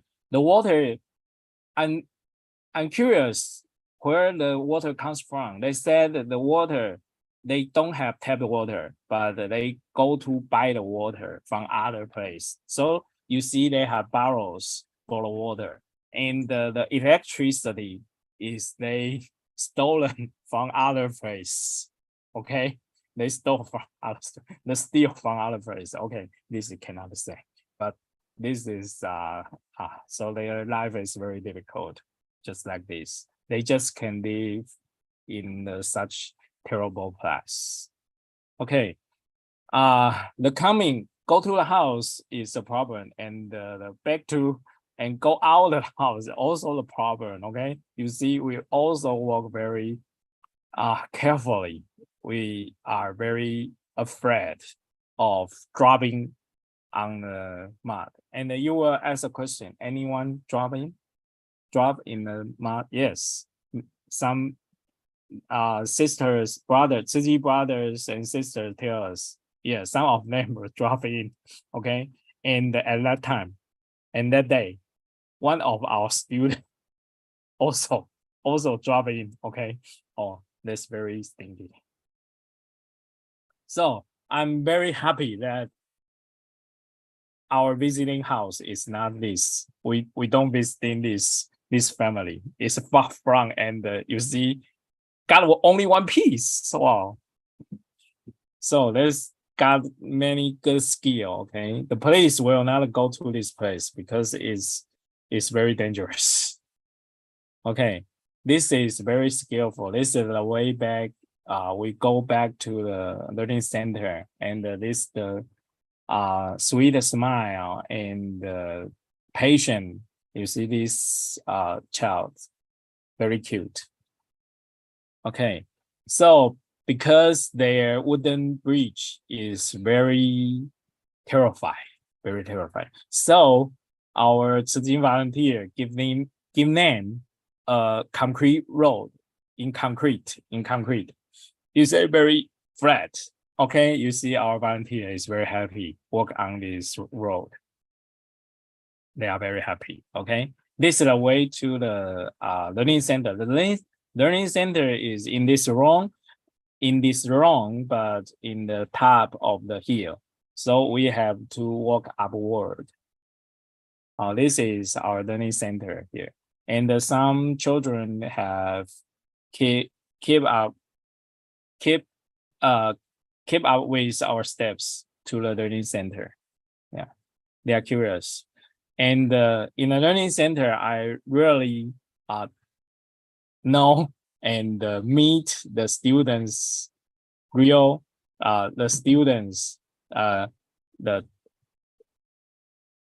his name is the Furman. We just go to his house, but he go to the learning center now. Okay, very handsome boy, right? How can you figure out this is dadless child? Yes, no one can figure that. If they got a good chance, they will have, maybe later he is a dentist, maybe later he is a lawyer, maybe, but they got enough chance, they got enough opportunity because they are illegal. So that's the problem. Oh, it's back. Okay, so you see this kind of student is very good, right? But if they don't have the education, no one teach them how to be polite or to do good things. They will be the problem of the society. Maybe criminal things, maybe do bad things to others. So we have the learning center for this stateless child. Actually, the government will not stop. Yes, because that's some way to resolve the society problem. But I think this is just part of resolution. You know, the final the final answer is on the government. I think the government have to resolve the problem. Okay, and this is the their assembly of the afternoon session. Okay, and they are very love this country. 各位台湾家人啊，小龙的家人，我们现在看国歌，想要请大家把那个先暂停用。 They are eager to be the citizen of this country.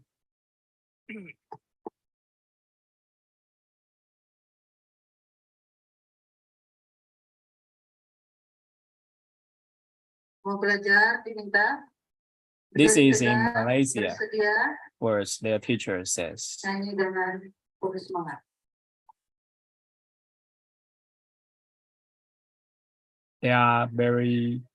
They stand very straight. They respect their songs, so they sing very loud.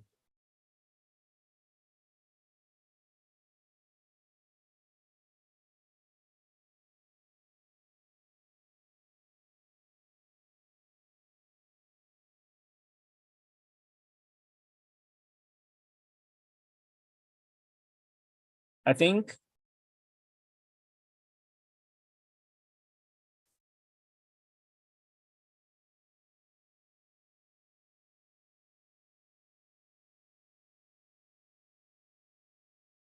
accept education or that citizen rights in our country is very easy.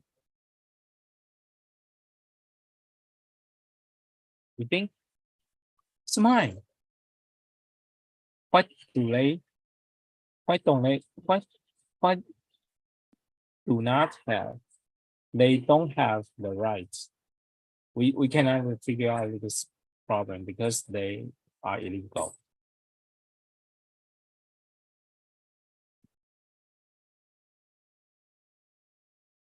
And they also got some teachings untouched. You see, the teacher says, the morning session. The morning session don't have to arrange their sleepers in line. So the afternoon session, they got 2 students over there, right? To arrange their sleepers in line, okay? So this is the life manner. I think they teach them good manner in life and the 2 good things. I think it's very important. They just child. No one have, I think no one would like to see them to be a criminal, right? So I think they learn very diligent. Okay, so they also have the aphorism, 精神 aphorism learning,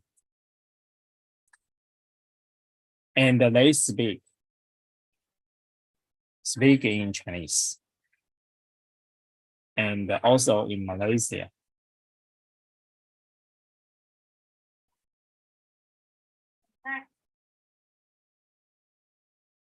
And this is another word, okay? And to be good to our parents and to thank our parents. Okay, so they got such a teaching. They will be a good person in the future. They will not be the criminal person in their society. They are good to, this is good to their society. This is good to the East Malaysia. And this is the result of the teaching. You see, they have arranged their sleeper in line, just like this. And they also have the garbage classification and the recycling. That's a good. And also have positive effects to their life. And this is the corner of the school, of the learning center. I see a child stand outside by the window of the class. The teacher says, this child, very, he liked to go to the school very much, and he want to join the class, but according to some problem, because he got some situation cannot go to this school, but the teacher didn't stop him to go to the school, but he just cannot join the class, but they allowed him to stand by his side to join their class, just like this. And he learned everything by himself, okay? He learned anything what he see, include silent language, just like this.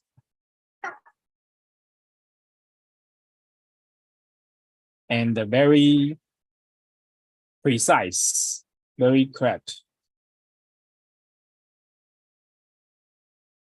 It's a silent language song. It's a song they perform in silent language, and the teacher teach the students, and the boy see the whole things, and he learned it by himself. Okay.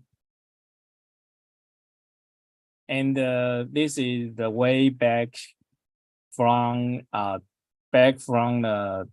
learning center. You see the child is got also say goodbye to us. Okay, we also say goodbye to the child. And at last, I think my sharing is so short, right? And maybe later we can discuss in English, okay? And maybe I can perform my feeling of this journey. But this is part of my the journey. It's a small part. Maybe later I can share the other part in the Santakan and Tohu, and at last I will show the singing of the child. They are eager to be the one part of the Malaysia. They want to be the legal citizen, just like this. They want to have a better future. This is the song of the Sabah.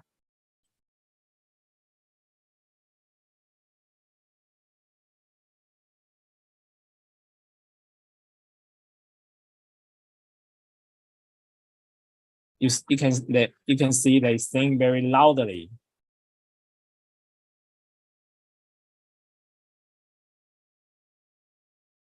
You can see from their face, and the song out from their mouths is very strong, is very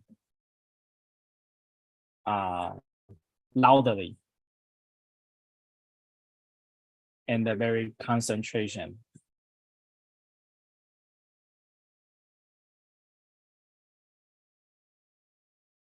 Okay, thank you. This is my sharing. So maybe we can have some interaction. Okay. Thank you. Thank you. So I will stop my sharing, right? Yeah, please do. Okay. Thank you, Dr. Lee. Thank for you.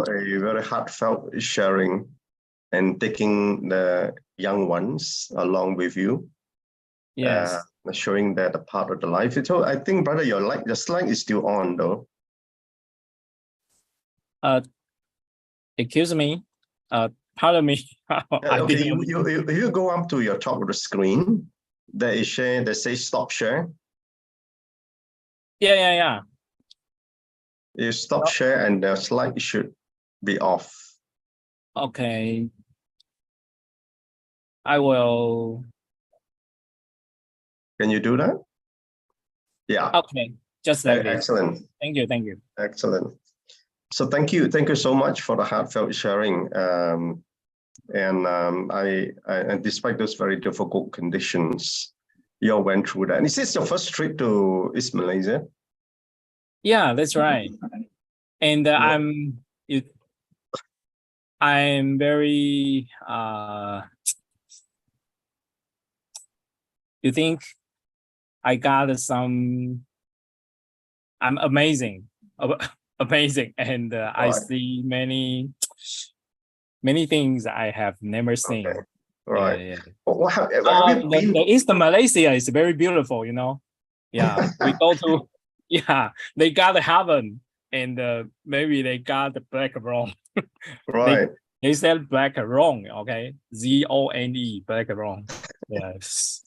So this made this impressed me, okay. Okay. Yeah, because in this beautiful country has different, you know, different citizens, different people. Yeah, they still live there and for a long time. I I think know. they are very strong. They are very strong, but I think their life is very difficult. So, Yeah, indeed. so I want to.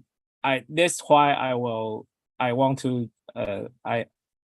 To tell this story, and then later, if I got a chance, I will share my experience in Sentakan and Tohu. All Because, right. Oh, okay. yeah, because they surprised me there very much. But today's sharing is small piece, I think. Okay. I used to travel to Tawau. Tawau, yeah, Tawau.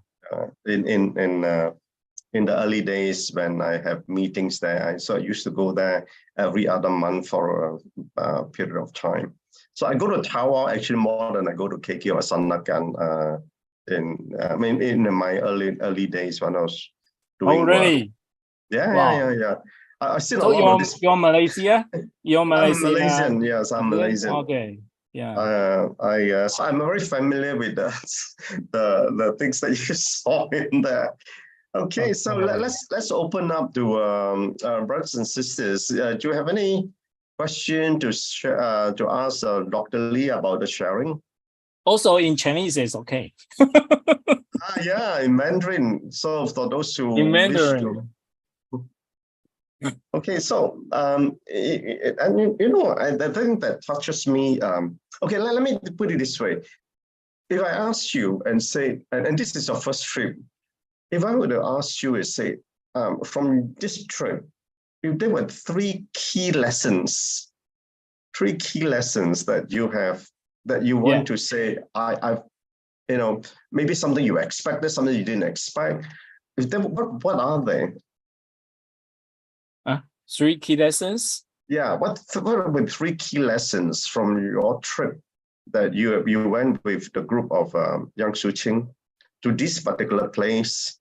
What would that be that you say that really touches your heart, or something that you say that I've learned this and you want to share that with us?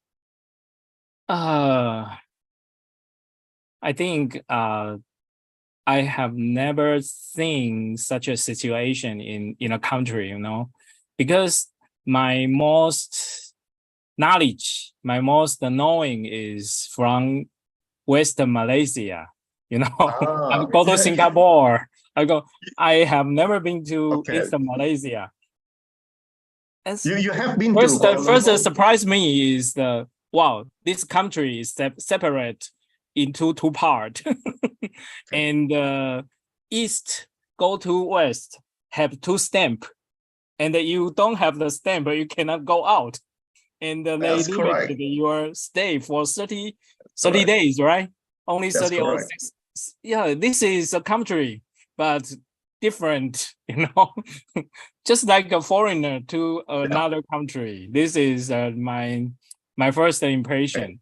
And the second impression is, I think the government is I think they do much things, and I think I see the very good airport, a good city, and their buildings. I think this very good. Is a good sightseeing place, but if you don't go to the Black Room, you will never know this place exists. So such a place, they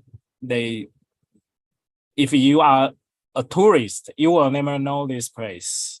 Yes.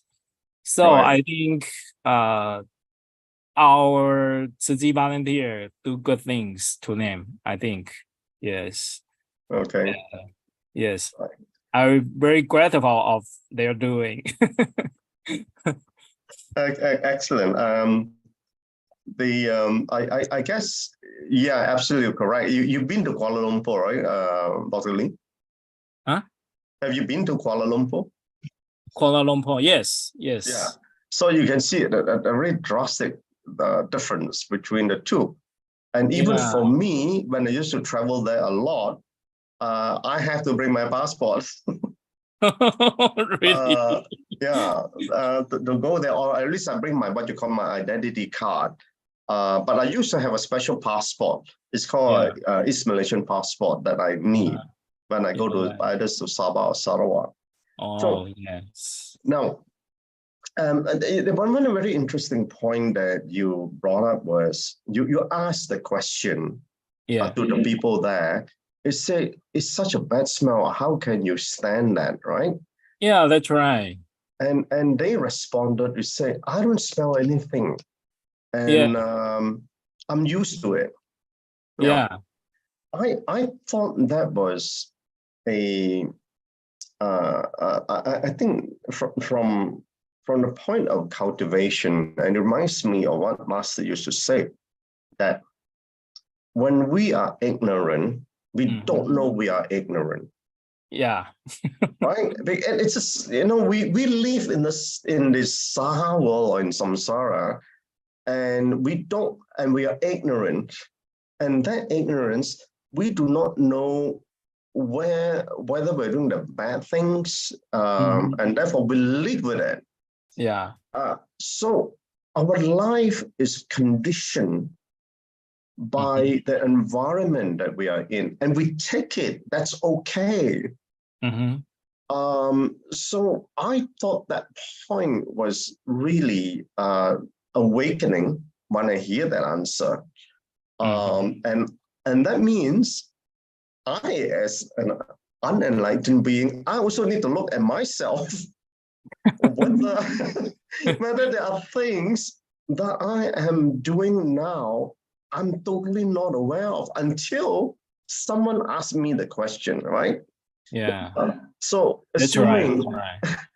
assuming that I don't know, for assuming that I'm short-tempered, but nobody tells you I'm short-tempered, and then until somebody asks me, "Oh, am I?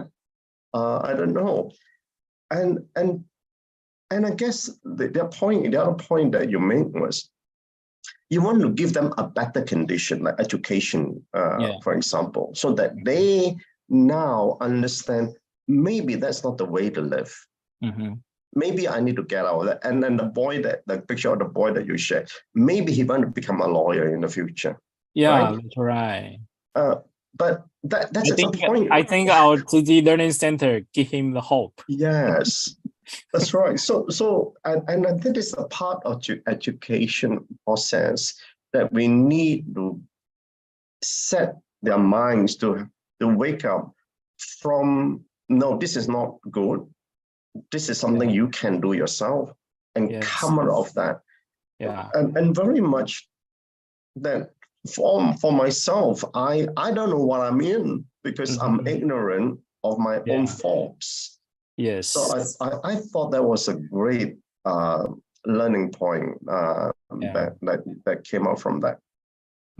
What about the youngsters? I would like to, from the Su Ching, what did they share with you? What the lessons did they learn?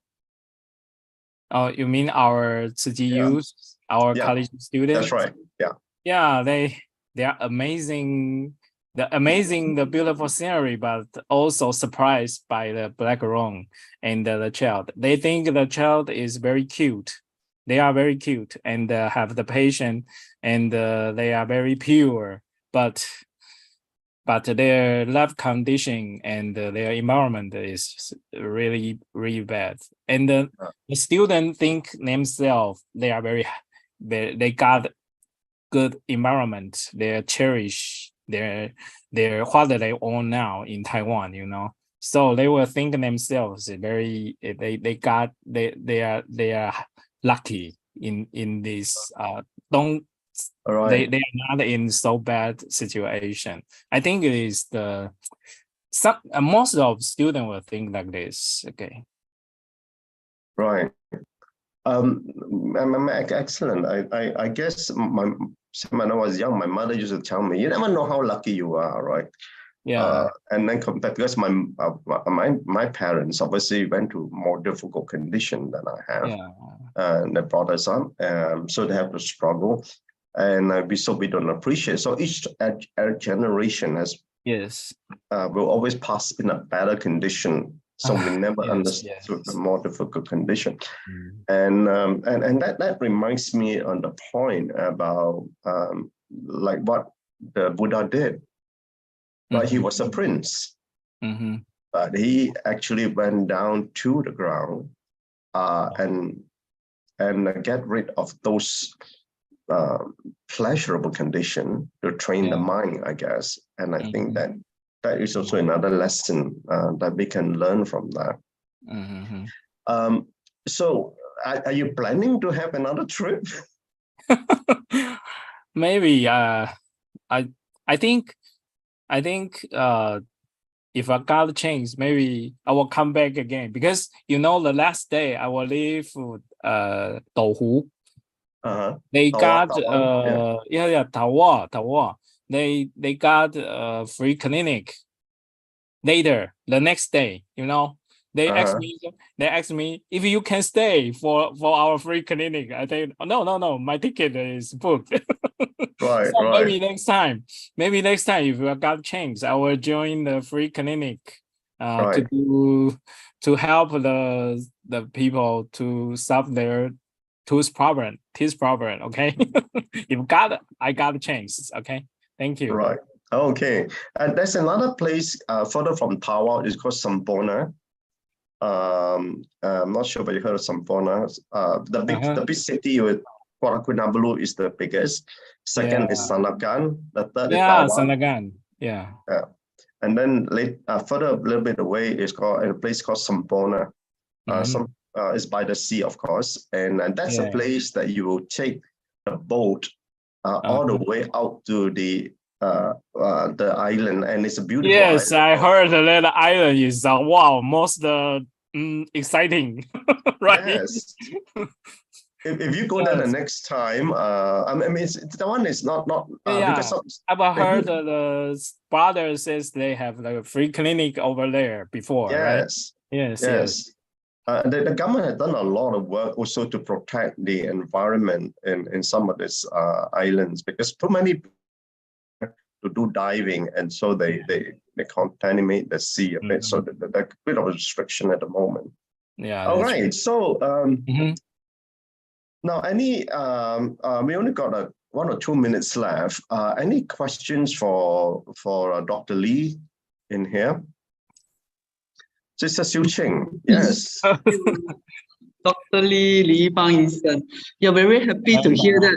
Truly, I think, if but trust there is affinity because of Dr. Lee's the vow. So when we have the next medical mission, in fact, we are also hoping that there would be more, because of undocumented people, they really need all this medical help. Recently, we also went to the one Brother Chin mentioned, the one near Semprona, Lahad Datu. I think Taiwan people also heard of the sharing from Latu. That side, Lahad Datu also have their Lajisan, also have the people like what brothers see, undocumented people staying near the sea, where the houses like the one plank, the more challenging one is one plank, that one plank also moving, shaking. There, so we also hope that place, if they have a medical mission, we welcome listen to come with us, definitely. Very helpful. If God chance. Sure, because of your vow, 有愿就有力. Guys, and then Brother Lee, yeah, definitely we will arrange another 2 more sessions for your part 2 Sandakan story. Part 2, really?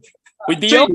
We have deal, okay. Yes, because I'm sure Brother Lee, your eating is very hard because the last, I think when we met Brother Lee, it was our date of arrival, but Brother Lee was like living with the Su Ching team, but it's good because we also get to see how touched the team were. You know, you will see not only the Su Ching girls, the females were crying, even the guys also they are crying. So we can understand how these few days trip really changed the life of some of them.